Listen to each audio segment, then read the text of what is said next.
እንኳን ለጻድቁ አባታችን አቡነ ሀብተ ማርያም ወርሃዊ መታሰቢያ በሰላም አደረሳችሁ። ውድ ቤተሰቦቼ እንደምን አላችሁ? እንደምን እስከ ሰዓት ደረሳችሁ?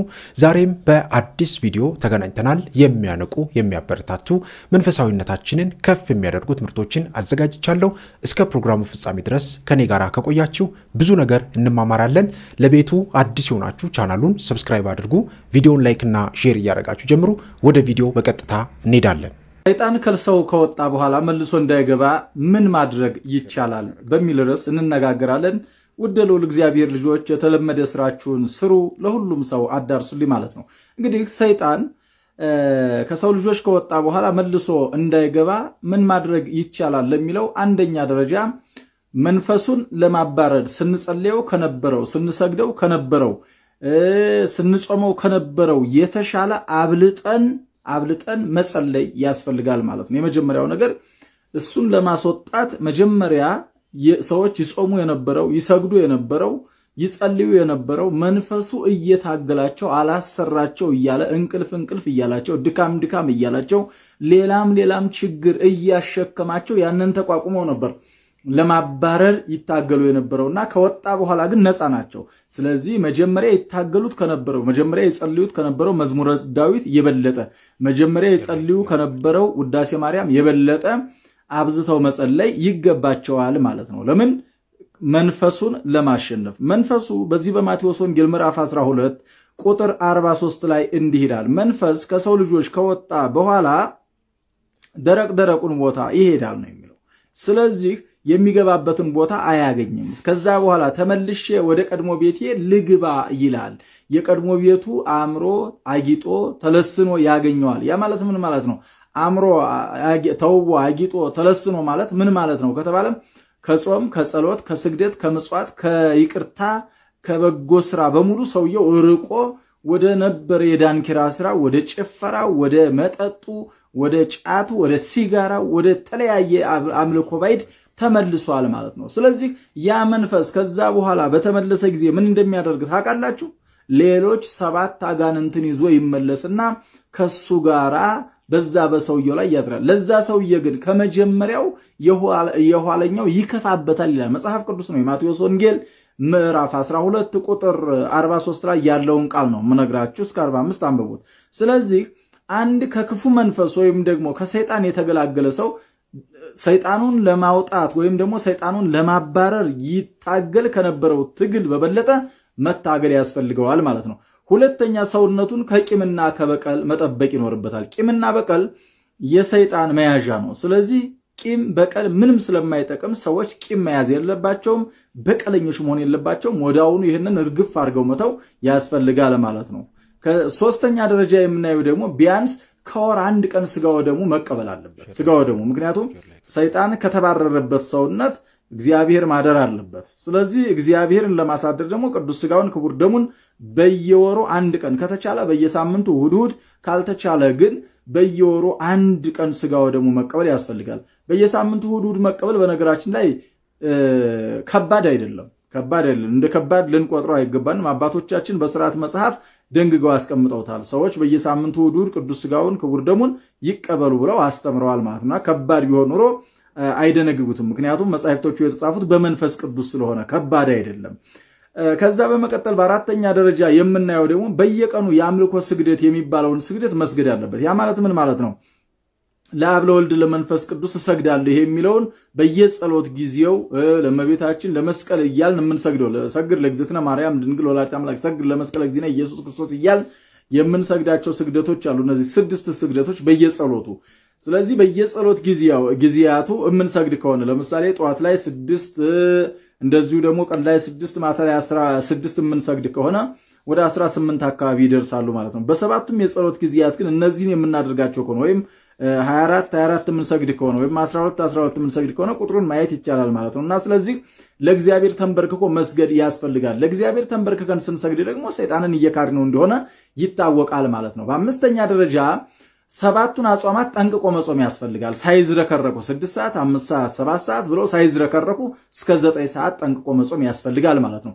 በስድስተኛ ደረጃ የምናየው ደግሞ ራሳችንን ካሉባልታ ነገር መጠበቅ ያስፈልጋል ማለት ነው። ለምሳሌ ያህል ዋዛ ፈዛዛ አለማውራት፣ አለመዋሸት፣ አለማማት፣ አለመሳደብ የመሳሰሉትን ነገሮች አንደበታችንን መጠበቅ ለአንደበታችን መዝጊያ ማስቀመጥ ያስፈልጋል ማለት ነው።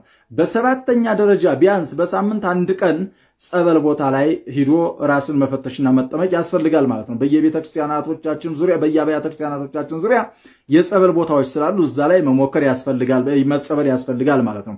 በስምንተኛ ደረጃ ደግሞ ከንስሐ ሕይወት መራቅ የለብንም። በየጊዜው ቢያንስ በሳምንት አንድ ቀን ሊሆን ይችላል፣ በወር አንድ ቀን ከንስሐ አባቶቻችን ጋር ተገናኝተን ምክር ማግኘት ያስፈልጋል። በዘጠኛ ደረጃ የምናየው ደግሞ ሁልጊዜ ያዳነንን እግዚአብሔርንና ያዳነንን እግዚአብሔር እናመሰግናለን፣ ያሸነፈልንን ሰይጣንን ደግሞ ዕለት ዕለት ደግሞ እናስቆጨዋለን ማለት ነው። ለእግዚአብሔር በማመስገን አምላኬ ከዛ ክፉ ከይሲ ሰይጣን እኮ የገላገልከኝ አንተ ነህ በማለት ማለት ነው። በአስረኛ ደረጃ ያሸነፍነው በእግዚአብሔር ኃይል እንደሆነና ሁልጊዜ ጠባቂያችን እግዚአብሔር ስለሆነ የአጋንንት አሰራርና አጋንንት ሊያሸንፉን እንደማይችሉ ሁልጊዜ ለልቡናችን መንገር ያስፈልጋል። እኔ የእግዚአብሔር ልጅ ነኝ፣ እኔ እግዚአብሔር በደሙ አድኖኛል፣ ለኔ ሲል ተገርፏል፣ ለኔ ሲል ደግሞ ተሰቅሏል፣ ለኔ ሲል ሙቷል፣ ለኔ ሲል ወደ መቃብር ወርዷል፣ ለኔ ሲል ወደ ሲኦል ወርዶ ነፍሳትን አውጥቷል፣ ለኔ ሲል ተሰዷል፣ ለኔ ሲል ደግሞ በአብ ቀኝ ተቀምጧል፣ እሱ ያድነኛል፣ እሱ ይፈውሰኛል፣ እሱ ደግሞ ይረዳኛል ብለን ራሳችንን በእግዚአብሔር ጥበቃ ስር ማድረግ ያስፈልጋል ማለት ነው። እንደዚህ በምናደርግበት ሰዓት ተስፋ ይቆርጣል። አንድ ጊዜ ሁለት ጊዜ ብቅ ምልስ ብሎ አይቶ ከዛ በኋላ ቀጥ ብለን የእግዚአብሔር ሰዎች መሆናችንን ካየ ተስፋ ቆርጦ ብን ብሎ ወደ ሲኦል ይወርዳል ማለት ነውና ስለዚህ ይህንንና እነዚህን የመሰሉ መልሶችን እንሰጣለን። ጥያቄ ተጠይቄ ነው። ጥያቄ ካላችሁ ጠይቁ። እግዚአብሔር ከእናንተ ጋር ይሁን። ይቆየን። 4 ሰዎች ቁጭ ብለው 48 አይነት የተለያየ ሐሳብና ቋንቋ ይናገራሉ። በተለይም አሁን በመላው ዓለም ያሉ መሪዎች የሚስማቡበት ነገር ቢኖር አጠቃላይ መደምደሚያው ወይ ጥፋት ነው ወይም ውድቀት ነው። አሊያም የተደበቁ ጥፋቶች ያሉበት ውሳኔ ነው። አሊያም የሚጠፋውን ነገር እስኪጠፋ ድረስ ዝም ማለት ነው። ግን ብዙ ይደክማሉ፣ ብዙ ይጓዛሉ፣ ብዙ ያወራሉ፣ ብዙ ይጽፋሉ፣ ብዙ ይተነበያሉ። ግን በኋላ ይመክናል። ሁሉ ነገር ይመክንና ለካ በውስጥ በኩል ያለው መንፈስ የተደበቀ የጥፋት ኃይል ነው እና አብሮ ውሳኔ ይሰጣል። በቅድስት ድንግል ማርያም እና በኤልሳቤጥ መካከል ውሳኔ የሚሰጠው መንፈስ ቅዱስ ነው። የመንፈስ ቅዱስ ግንኙነት አለ። ተተኪው ትውልድ ከማዕፀን ውስጥ እንኳ ደርሶት ደስታ የሚሰማበትን ኃይል ምስራች እየገለጸ ነው። ገና ሳይወለድ ወደ ዓለም ሳይወጣ የውስጥ ፍንደቃ ታገኛላችሁ። በውስጥ በኩል ይፈነድቃል፣ በውስጥ በኩል ይቦርቃል፣ በውስጥ በኩል ይዘላል። የደስታ ኃይል ነው። ገና ሲወለድም ስሙ ያው ደስታ ነው። ዮሐንስ፣ በእኛ ዮሐንስ፣ በእነሱ ዮሐናን ይሉታል። ዮሐናን ማለት ደስታ፣ የጸጋ ሰው፣ የጸጋ ልጅ እንደማለት ነው እና ዮሐናን ወይም ዮሐንስ ከማህፀን ውስጥ እያለ እናትየዋ የምትናገረው ነገር ለዮሐንስም አስተዋጽኦ አለው። ለሚወለደው ዮሐንስ ትልቅ አስተዋጽኦ አለው። ዛሬ እናቶች ሲናገሩ ከማህፀን ውስጥ ላለው ነገር አስበውበት አያውቁ። የሐሜት ቦታ ስፍራ ላይ ይገኛሉ። ሕፃኑ የሐሜት ድምፅ ይሰማል። የሐሜት መንፈስ ያድርበታል። የጥላቻ ወሬ እና የቡና ቃረራ ቦታ ላይ የመንደር የትርምስ ቃላቶች ሲጎደጎዱበት ይውላል። ያው እዛ ከማህፀን ጀምሮ ነገር የሚከተለው ይሆናል። የመንደር ነገር መንፈስ የሚከተለው ይሆናል። በዚህ ላይ የክፋተኞችና የትንኮለኞች የቡና ጉባኤ ውስጥ ብዙ ተቃውሞዎችና ብዙ ወሬዎች አሉ። ያ መንፈስም አብሮት ይከተለዋል። ስለዚህ የሚቦርቀውና የሚዘል ሳይሆን አድፍጦ የሚወለድ ልጅ ይሆናል። እንኳን ሰማያዊ ደስታ ሊያገኝ ነው። ከዛ በኋላ ሲያድግም የሚያደፍጥ ይሆናል። በቃ ከነገር ጋር የተያያዘ ህይወት ልክ እናትየዋ በሰማችው ልክ በማህፀን ውስጥም የሚያሳድርበት መንፈስ ያንኑ ይሆናል። ያን የሰማችውን ነገር ይሆናል። አድጎ ሐሜተኛ፣ ነገረኛ፣ በጥባጭ፣ ቀማኛ፣ ነጣቂ፣ ዳፍንት የበዛበት ግንፍልተኛ ምናምን ይሆንና ዝም ብሎ ይኖራል። ለክፋት ይኖራል፣ ለተንኮል ይኖራል። አሊያም ደግሞ ሌሎች ግፈኞች አጥቅተውት ፈዞ ደንግዞ የሚኖር ይሆናል። በመንፈሳዊ ኃይል በኩል ያለው በጎነት የተነጠቀ የተቀማ ሆኖ ይወለዳል። እድሉን ሳያገኘው ብቻ እንደው ዝም ብሎ የሚያረጅ የእድር ሰው ይሆናል። በቃ የእድር የመቃብር ሰው እንደዚህ አይነቱ ይበዛል በብዛት። እና የሷን ድምጽ ደግሞ ተመልከቱ። በታላቅ ድምጽ ጮኻ እንዲህ አለች፣ አንቺ ከሴቶች መካከል የተባረክሽ ነሽ። መንፈስ ቅዱስ ሲመጣ እና የእግዚአብሔር ኃይል ሲኖር ሁል ጊዜ የምናስበው መራገምን ሳይሆን ቡራኬን ነው። እግዚአብሔር ባርክህ፣ እግዚአብሔር ይስጥልን፣ እግዚአብሔር ካንተ ጋር ይሁን፣ የእግዚአብሔር መንፈስ ይደርብህ፣ የእግዚአብሔር ኃይል ይኑርብህ ነው የምንለው። በታላቅ ድምፅ ጮኻ እኮ ነው አንቺ ከሴቶች መካከል የተባረክሽ ነሽ። ፍቅርን በሙሉ ኃይል በመንፈስ ቅዱስ ከራሷ በጎነትና ከቃል ኪዳን ስሟ ጋራ አስተባብራ ገለጸች። እየሰማችሁ ነው? አስተባብራ አንድ አድርጋ ነው ከውስጧ የወጣው ይሄ ቃል። ከውስጥ አንድነት ሲሉ እኛ አሁን 3-4 አይነት ሰዎች ነን። በአፋችን ፈገግታችን ምናችን ጥሩ ነው። በልባችን ቂመኞች፣ ቀናተኞች፣ ምቀኞች ሆነን ደግሞ በአንደበታችን አንዳንዴም እንነፍጋለን። እግዚአብሔር ስጥልን ለማለት አንፈልግም። በታንኪው የምንሸኘው በዚህ ዘመንማ በጣም ብዙ ነው። በቃ ታንኪው ነው። ወደ ጣሊያን ስትሄዱ ግራሴ ነው። በቃ ሜርሲ ይሏችኋል። ወደ ፈረንሳይ ስትሄዱ ሜርሲ በኮ ይሏችኋል። በጣም አመሰግናለሁ ነው። እግዚአብሔር ይስጥልን የለም። አልተለመደም። ይሄ በቃ አልለመደም። ስም አምላክን ጠርቶ መባረክ አልለመድንም። የመንፈስ ቅዱስ ኃይል ከሌለ ያደረብን መንፈስ የእግዚአብሔርን ክብር የሚጠላና በአምልኮት ያልተገኘ ኃይል ስለሆነ እንዴት አድርገን ጥሩ የምስጋና ቃል ማውጣት እንችላለን? እንኳን ዓለማዊው መንፈሳዊውም እንኳ ቡራኬን አላወቀበትም። የመንፈስ ቅዱስ የማደር ጸጋና ኃይል ሲኖር ግን ኤልሳቤጥ ወዲያውኑ በታላቅ ድምፅ ጮኻ ነው የሚለው። እንደውም ዝም ባለ ድምፅ አይደለም፣ ስስት የተሞላበት ድምፅ አይደለም። በታላቅ ድምፅ ጮኻ እንዲህ አለች፣ አንቺ ከሴቶች መካከል የተባረክሽ ነሽ። ይሄ ቃል የእመቤታችንን ሕይወትና ዘመን በቡራኬ እንድትመራ አግዟታል።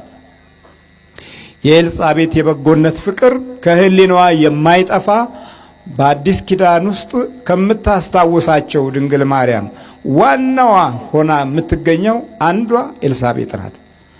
በስደት ጊዜ ድንግል ማርያም ተሰዳ ወደ ግብፅ ስትሄድ ኤልሳቤጥ አርፋለች። ሆኖም ግን ቡራኬዋ ከቅድስት ድንግል ማርያም ጋር ስለነበረ በየበረሃው የሚያጽናናት ነበረ። በአስም በሽታ ላይ ልዩ ቃል ኪዳን ያላቸው አባታችን ሕፃን ሞዓ ይሰኛሉ።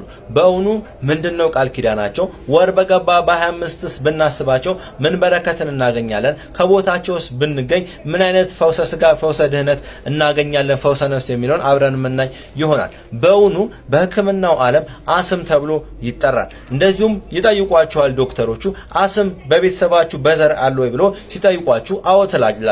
ነገር ግን እነሱም ያንን ደዌ ያንን በሽታ አምናችሁ እንድትቀበሉና መድኃኒት እንደሌለው አድርገው ይነግሯቸዋል። ነገር ግን በእውኑ ያ ከቤተሰብ የሚመጣው ደዌ በሽታ ምንድነው ብላችሁ ወደ ኋላ ስትመረምሩ የቤተሰባችሁ ባዕድ አምልኮ ደዌ ሆነባችሁና አስም ስም እየተሰጠ የተለያየ በሽታ ልብ ኬዝ እየተባለ ያንን ሽፋን በማድረግ እናንተን ይጎዳቻል። ነገር ግን ጻድቁ አባታችን ሕፃን ሞዓ ይህንን ደዌ ሊያስቀሩላችሁ ተነስተዋል። ቃል ኪዳናቸውም ልዩ ነው። አባታችን ሕፃን ሞዓ የአቡነ ተክለ ሃይማኖት ዘመድ ምንድነው ቃል ኪዳናቸው? እንደ ሌሎቹ ቅዱሳን ሁሉ እናትና አባታቸው ዕለትን እየሄዱ ስለ መልካም ፍሬ በቤተ ክርስቲያን ያማጽኑ ይጠይቁ ነበረ። በዛም ረጅም ዘመናትን ተጓዙ። ፈቃደ እግዚአብሔር ሲሆን ግን ቅዱስ ገብርኤልን መጀመሪያ ወደ አባትየው ላከ። ልክ ወደ ካህኑ ዘካርያስ እንደተላከው ሁሉ ወደ አባትየው በመሄድ ቅዱስ ገብርኤልም ይሄንን ብስራት ነገረው። ለምድርም ለሰማይም የበቃ ሰው መልካም ፍሬን ታገኛላችሁ፣ ከሰውም ሰው የሆነ መልካም ፍሬ በጎ ሰው ታገኛላችሁ፣ ለሌሎች ፈውስ ድህነት የሚሆን ብሎ ለአባታቸው ነገራቸው። ማለት ወዲያው ይመጣና ለእናታቸው ይሄንን ብስራት ነገራቸው። ለምድርም ለሰማይም የበቃ መልካም ፍሬን በጎ ሰው ታገኛላችሁ ብሎ ይህንን ምስክርነት ሰጥቷቸው ተሰወረ። ፈቃደ እግዚአብሔር ሆነ። ጻድቁ አባታችን ሕፃን ሞዓ በብርሃን ክርታስ ተጠቅልለው ተወለዱ ማለት ነው። ጻድቁ አባታችን ሕፃን ሞዓ ግንቦት 25 ተጸንሰው ጥር 25 ቀን ነው የተወለዱት። ጻድቁ አባታችን ሕፃን ሞዓ በገዳማቸው ለሚገኘው ምን አይነት ቃል ኪዳን ከኢየሱስ ክርስቶስ ከመድኃኔዓለም ምን አይነት ቃል ኪዳን ተሰጥቷቸዋል? አንደኛ ገድልህን በወር በገባ በ25 ያነበበውን ያስነበበውን ለሌሎች የነገረውን የመሰከረውን እንደዚሁም ደግሞ በገዳም ተገኝቶ ደጅህን የረገጠውን ለቤተ ክርስቲያን ለገዳም ዕጣን ዘቢብ ጧፍን የሰጠውን እስከ 12 ትውልድ ድረስ እምርልሃለሁ ብሎ ኢየሱስ ክርስቶስ ይህንን ቃል ኪዳን ለጻድቁ አባታችን ሕፃን ሞዓ ጥቅምት 25 ቀን ሰጣቸው ማለት ነው። ስለዚህ ጻድቁ አባታችን ሕፃን ሞዓ ጥቅምት 25 ቀን ቃል ኪዳን የተቀበሉበት ቀን ነው። ሐምሌ 25 ደግሞ ያረፉበት እረፍታቸው የሆነበት ቀን ነው። ግንቦት 25 የተጸነሱበት ቀን ነው። ጥር 25 የተወለዱበት ቀን ነው ማለት ነው። አባታችን ሕፃን ሞዓ በገዳማቸው ለመገኘት ከተያዛችሁበት እስራት ሌሎቹ ገዳማት ላይ እንደምታረጉት በንስሐ ብትመላለሱ ከተያዛችሁበት እስራት ከተያዛችሁበት ደዌ ትፈወሳላችሁ። በገዳማቸው ላይ እንደ እንፋሎት ሆና የምትወጣ ለአስም በሽታ ፈውስ የሆነች አለች። እናንተም ንስሐ ገብታችሁ ከአስም በሽታችሁ በእለቱ መዳን ከፈለጋችሁ ንስሐ ገብታችሁ በደጃቸው ተገኙ። 12 ትውልዳችሁን አስምሩ። ጻድቁ አባታችን አቡነ ሕፃን ሞዓ ልዩ ቃል ኪዳን ነው ያላቸው። የሚያሳዝነው ታሪካቸው ምን መሰላችሁ? ለአንድ ባለጸጋ ገበሬ ሆነው አራሽ ሆነው ያገለግሉት ነበር። የሚያገለግሉት በጉልበታቸው ነበር። ከዛም እንግዲህ በአንድ ጊዜ በሬው ቢጠፋ ያም ሰው አባታችን ሕፃን ሞዓን በበሬው ፋንታ ከአንደኛው በሬ ጋር አጣምዷቸው እንዲያርሱ አድርጓቸው ነበር። በዛም መከራን አይተው ስቃይን አይተው እስከ መታመም ድረስ ደርሰው ነበረ። አባታችን ሕፃን ሞዓ ወር በገባ በ25 ይታሰባሉ። ቃል ኪዳናቸው፣ በረከታቸው፣ ፍቅራቸው አይለየን። እናንተም እርሳቸውን መዘከር አትርሱ። ወር በገባ በ25 ማለት ነው። ሰላማችሁ ይብዛ። ቃል ኪዳናቸው፣ በረከታቸው ትድረሰን። ልጄ ሆይ ሲነጋ ወደ ዓለም ሲመሽ ወደ እግዚአብሔር እንዴት ትመጣለህ? ስታዝን ወደ እግዚአብሔር ትመጣለህ። ስትደሰት ደግሞ ደስታህን በዓለም እንዴት ታደርገዋለህ? ቢያንስ እንኳን እምነት ባይኖር እንዴት ይሉኝታ የለህም? በጣም ይገርም ምክር ነው። እምነት ባይኖር እንዴት ይሉኝታ የለህም? እና ወደ እግዚአብሔር ሽሽ እንጂ ከእግዚአብሔር እንዴት ትሸሻለህ ካለ በኋላ የኔና የናንተን ሕይወት በዚህ ምክር ነው የሚጠቀልለው። አንድ ሕፃን ቢቆሽሽ ወይም ቢቆጡት ሰው ሮጦ ወደ እናቱ ይሄዳል። እኔ እናንተም ለእግዚአብሔር እንዲህ ያለ ሕፃን ብንቆሽሽ እናት ወደ ሆነች ወደ ቤተክርስቲያን እንምጣ።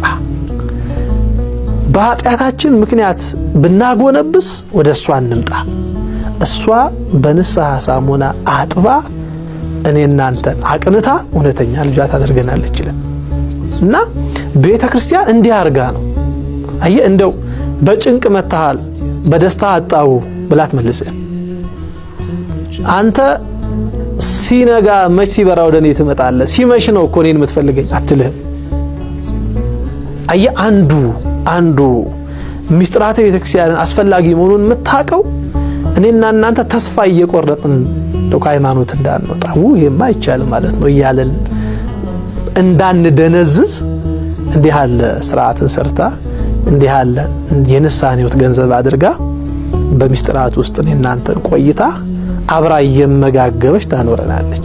ምክንያቱም ንስሐ ገብተህ ቀጥሎ ስጋው ደሙን ትቀበላለህ። አየህ የተያያዘ ነው። የሚስጥራቱ አስፈላጊነት ተመጋጋቢ ነው።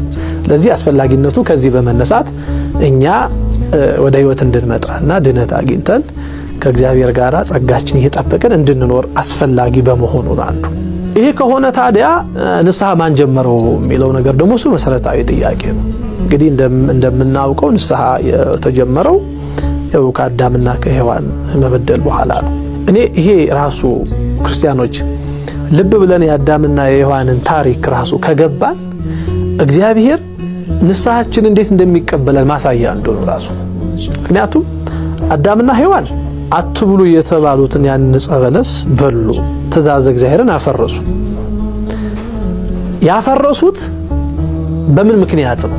የመብላት ፍላጎት እኮ ኖሯቸውን ብቻ አይደለም እኮ አምላክነትን ስለሻቱ ነው። ምክንያቱም የምድር ንግስት ነበሩ። በእጃቸው የያዙት ያ የምድር ንግስትነትና ንጉስነት ተራ ሆነ። ለምን?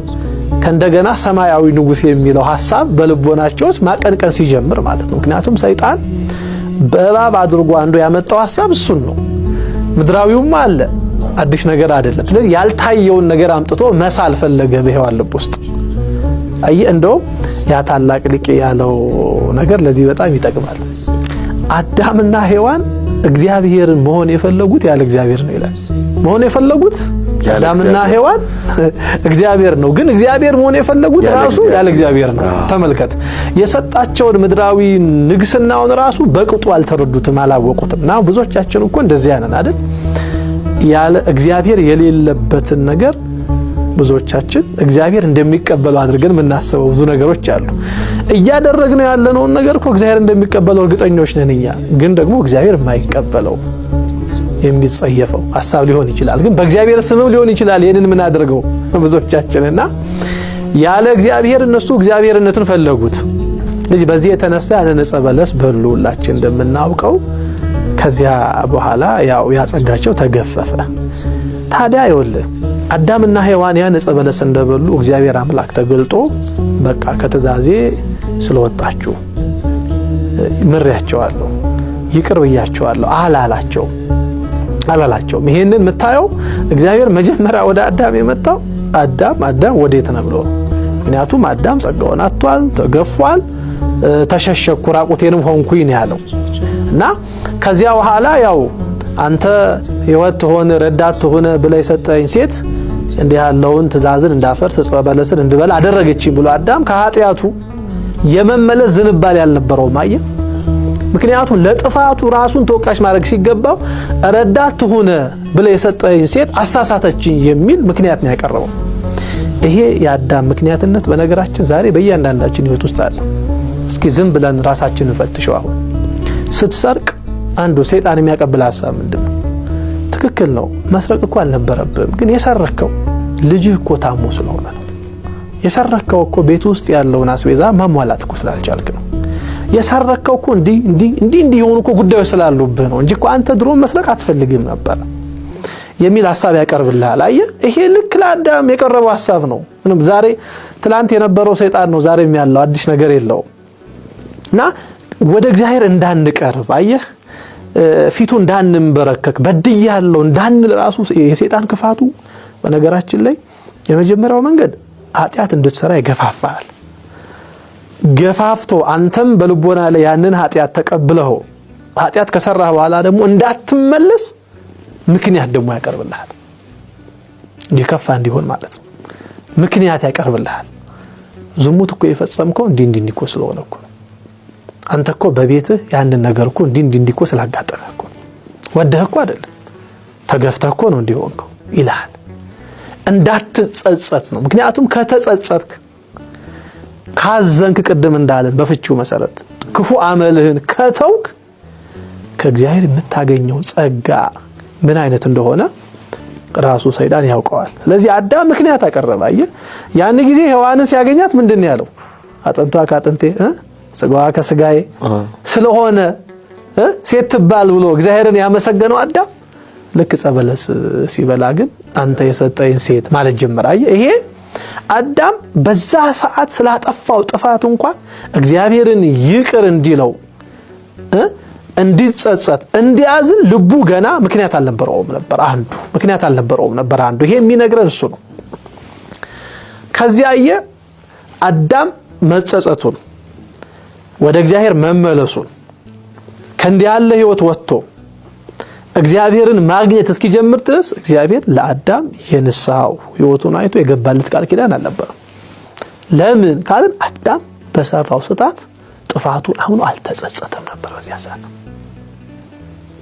ከኤደን ገነት ወጣ እንደምናውቀው። ከዚያ በኋላ ግን አየህ በምድረ በዳ ሆኖ ሳለ ኃጢያቱን አሰበ። ትእዛዝ እግዚአብሔርን ያፈረሰበትን ህይወት ተመለከተ። ከዛ ምን አደረገ? አዳም መጾም ጀመረ፣ መጸለይ ጀመረ፣ መስገድ ጀመረ። እግዚአብሔር እንዴት እንዳሳዘነ ተረዳ። ያን ጊዜ ነው እግዚአብሔር ለአዳም ቃል ኪዳን የገባለት። በሱ ድካም፣ በሱ ደም፣ በሱ መውጣት መውራድ ይሄ ዓለም የሚድን ምክንያቱም እሱ ስላጠፋ እሱ ያንኑ አድርጎ የሚክሰው ስለመሰለው እግዚአብሔር ለአዳም ያን ጊዜ ቃል ኪዳን ገባለት። ከልጅ ልጅ ተወልጄ አድናለሁ የሚለውን ቃል የሰጠው አዳም ተጸጽቶ እግዚአብሔርን መበደሉን አውቆ ፊቱ ሲቆም ነው። እግዚአብሔር ፊት እንዳጠፋ ለምን ከልጅ ልጅ ተወልጄ አድናለሁ አላለውም ብንል በዛ ሰዓት አዳም ከመጸጸት ይልቅ ሔዋን ላይ እጁን ቀስሮ ስለነበረ ነው። ሲጸጸት ግን እግዚአብሔር ቃል ኪዳን ገባለት። ለዚህ ከዛን ቀን ጀምሮ ንስሐ በእግዚአብሔር ተመሰረተ ማለት ነው። ላስተማሩን፣ ለመከሩን፣ ለገሰጹን ለወንድሞቻችን ለመምህሮቻችን በእውነት እግዚአብሔር አምላካችን ረጅም ዕድሜን ይስጥልን። እኛም ደግሞ በሰማነው ቃል እግዚአብሔር ፍሬ እንድናፈራ እግዚአብሔር አምላካችን ሁላችንንም ያግዘን። ይህንን ቪዲዮ ለብዙ ሰዎች ተደራሽ እንዲሆን ሼር ማድረጋችሁን እንዳትረሱ። ይህንን ቻናል ማገዝ የምንችለው አንዱ በዚህ ነውና ሁላችንም ይህ ቪዲዮ ይህ ትምህርት ለብዙ ሰዎች ተደራሽ እንዲሆን ሼር ማድረጋችሁን እንዳትረሱ። እግዚአብሔር አምላካችን ከሁላችን ጋር ይሁን። በሀገር ውስጥም ከሀገር ውጭ ያላችሁ ኢትዮጵያውያን ኤርትራውያን ቤተሰቦቼ በያላችሁበት ሰላም እግዚአብሔር ከሁላችሁ ጋራ ይሁን እላለሁኝ። እንግዲህ ዛሬ በተመለከትነው በተማማርነው ቪዲዮ ብዙ ነገር ያገኘንበት ብዙ ነገር የተማርንበት ቪዲዮ ነው ብዬ ተስፋ አድርጋለሁኝ። በቀጣይም እንደዚሁ ደግሞ የሚያነቁ የሚያበረታቱ መንፈሳዊነታችንን ከፍ የሚያደርጉ ትምህርቶችን ቪዲዮዎችን ይዤላችሁ እስከምንገናኝ ድረስ የቅዱሳን አምላክ ከሁላችን ጋራ ይሁን። የጻድቃን የሰማዕታቱ የቅዱሳኑ የአባቶቻችን የነቢያት የሐዋርያት ረድኤት በረከት በሁላችን ላይ ይደርብን። በእውነት የማምላክ የወላዲት አምላክ የቅድስት ድንግል ማርያም ቃል ኪዳኗ አማላጅነቷ ረድኤት በረከቷ በሁላችን ላይ ይደርብን። እግዚአብሔር አምላካችን ከሁላችን ጋራ ይሁን። እንበርታ፣ እንጠንከር። ውድ ቤተሰቦቼ እርስ በርሳችን እንተሳሰብ፣ እንተጋገዝ። በያለንበት ሁላችንም እርስ በርሳችን መተሳሰብ መተጋገዝን እንዳንረሳ በጸሎት እንበርታ። እግዚአብሔር አምላካችን ሁላችንንም ያግዘን። ይቆየን። አሜን።